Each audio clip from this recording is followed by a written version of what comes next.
Scorpio, hi! Welcome to Mystic Queen PH at ito ang inyong weekly reading ngayong May 20 to 26, 2024. This is a general reading. Just take what resonates. Watch your Sun, Moon, Rising, Venus for other messages.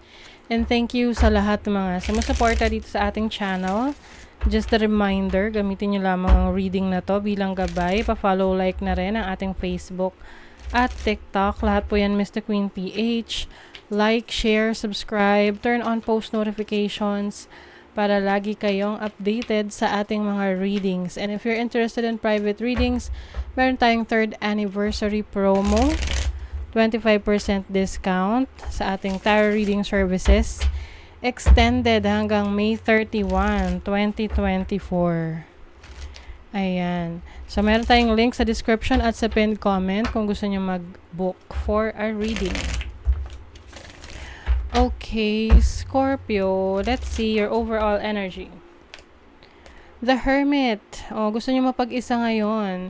Nagmumuni-muni. You are enjoying your own company.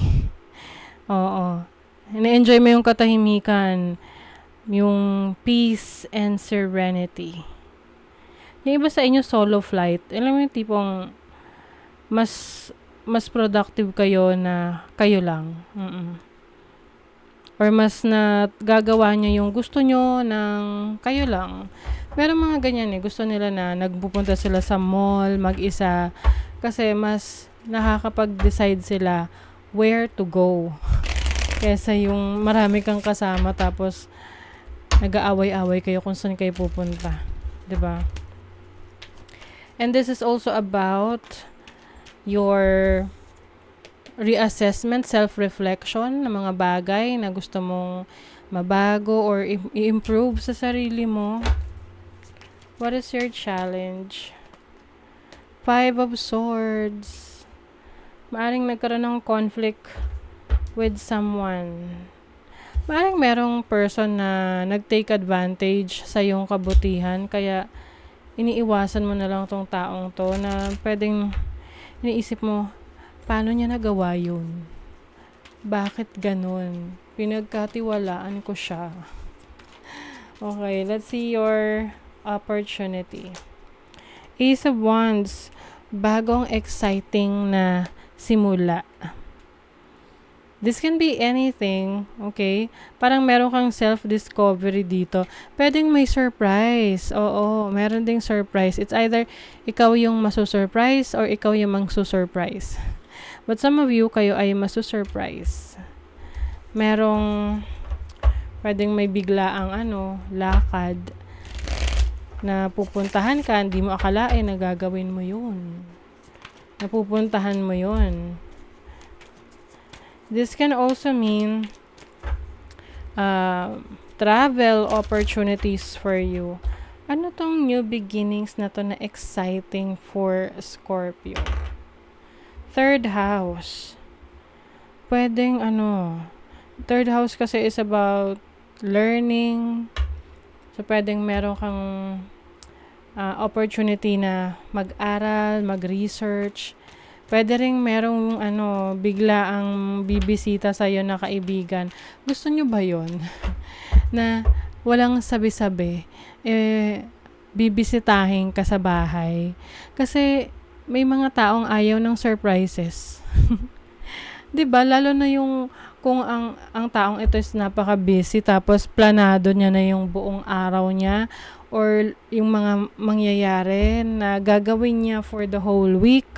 Tapos biglang, poops, may surprise. 'Di ba? Ewan ko. Ako ayoko ng surprises na ganyan.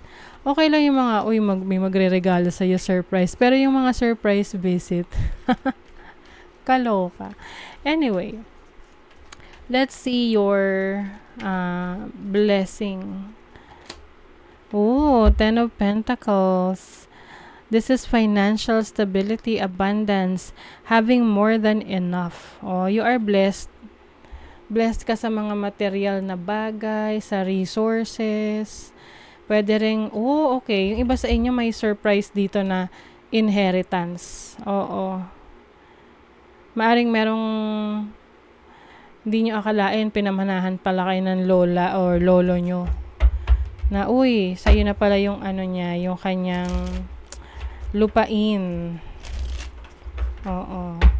So, let's clarify. What is the Hermit?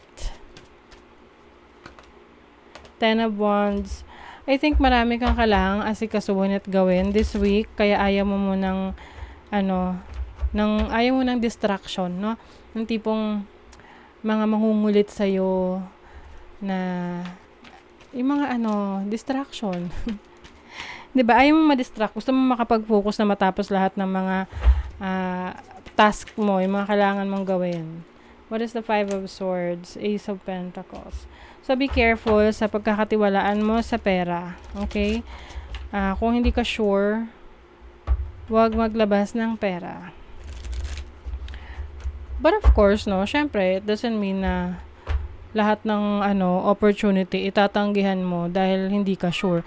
Syempre, you have to do your due diligence. Na ikaw rin yung magre-research kung totoo ba yung offer na yan. What is the Ace of Wands? The Judgment. Okay. Major change in your life. You are reinventing yourself. Meron ka opportunity na ngayon na baguhin yung sarili mo. Kaya siguro ikaw ay nagmumuni-muni na alam mo kung ano yung pwede mo pang i-improve sa sarili mo. Yes, maraming pwedeng i-improve sa sarili. Ang importante lang dyan is committed ka ba? Meron ka bang full commitment dito sa goal mo? What is the Ten of Pentacles? The Strength card. Leo energy. Yeah, ibig sabihin yan, matatag, malakas na financial stability for you. Maari ring meron kang susubukang business na may involve ang iyong mga mahal sa buhay, family mo. Oo, parang family business. Let's see your money, career, finances. You are about to change how the games are played. So, parang ka ngayon? Trendsetter. Oo. Sa trabaho, sa business, sa career. Yung iba, merong upgrade sa trabaho. Pwede kayong ang tawag doon? Ma-promote. Wow, the Empress. Very abundant ang inyong finances, ang career. You have the King of Swords and the World. Oh, okay.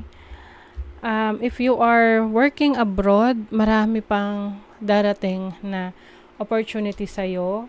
Lalo na kung meron kang natapos na kontrata. I also see a recontract, no? So, pwedeng papipirmahin ka ulit ng bagong kontrata ng boss mo. Oo. And some of you maaring merong nagkaka-interest sa'yo na boss, pero lang siya, tahimik, ayaw niyang diba? This person wants to get to know you. Expectation sa love life to, atin na natin. Healing from a broken heart. So, yung iba sa inyo, maaring nasa proseso kayo ng pag-heal from your past, lalo na kung ito ay may kinalaman sa trust issues, panloloko, lying, cheating. So, you are, although parang you want to move on na rin, gusto mo naman rin mag-move on, lalo na't merong bagong person sa buhay mo ngayon na interesado sa'yo. Oh my God, tinan mo, Three of Swords talaga. This is the healing process and this is the Page of Cups, which is a new person coming in sa'yo. Ngayon, nagde-decide ka, are you ready? Ready ka na ba sa new relationship? O hindi pa? So, kung ready ka, saka ka pumasok sa relationship. Kasi kung hindi ka pa ready, pwedeng mag-cause ng trouble. 8th house, 12th house. Oo, endings and new beginnings. I think this is you focusing more on yourself. This is definitely spiritual transformation, spiritual awakening for you. you are learning more about yourself, marami ka pang matutuklasan tungkol sa sarili mo. Focusing on your mental health. So, kung hindi ka pa sure sa relationship, kahit na interesado ka rin sa taong to, kumbaga i-control mo rin, no? Kasi mahirap yung papasok sa isang relasyon na hindi ka pa healed from your past. Kasi pwedeng mailipat mo yung trauma na yon dun sa bago. Okay? And 8th house is also about investments. So, maaring may investment opportunities for you. But, like what I mentioned kanina, be careful sa mga papasuking opportunities when it comes to money. Mag-research muna. Okay? So, that is your reading, Scorpio. Thank you so much. Bye!